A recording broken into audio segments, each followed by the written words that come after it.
पौराणिक कथाओं के अनुसार महाभारत युद्ध समाप्त हो चुका था। युद्ध के बाद जब कर्ण का निधन हुआ तो उसकी तेजस्वी आत्मा शरीर त्याग कर स्वर्गलोक पहुंची। स्वर्ग में कर्ण को दिव्य रथ, महल और अद्भुत आभूषण प्राप्त हुए। चारों ओर अपार वैभव था। परंतु जब भोजन का समय आया तो उसके सामने सोने चांदी के थाल तो आए, मगर उनमें अन्न और जल नहीं था। कर्ण आश्चर्यचकित रह गया। उसने देवताओं से पूछा, यह क्या अन्याय है? मैंने जीवन भर दान दिया, कभी किसी याचक को निराश नहीं किया, फिर भी मुझे अन्न क्यों नहीं मिल रहा?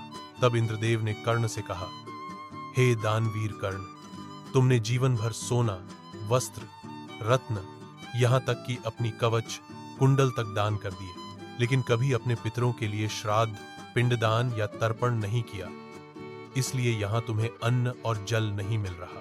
कर्ण यह सुनकर व्यथित हो गया। वह बोला, यदि ऐसा है तो मुझे एक अवसर दीजिए, मैं पृथ्वी पर जाकर अपने पितरों का तर्पण करूंगा। देवताओं ने उसकी प्रार्थना स्वीकार की और कर्ण को 15 दिनों के लिए पृथ्वी पर लौटने का आशीर्वाद दिया। वह पितृपक्ष के इन दिनों में पृथ्वी पर आया और विधिपूर्वक श्राद्ध किया। उसने ब्राह्मणों को अन्न, जल और दान देकर अपने पितरों का तर्पण किया। जब वह पुनः स्वर्ग गया तो वहां उसे अन्न और जल की प्राप्ति हुई।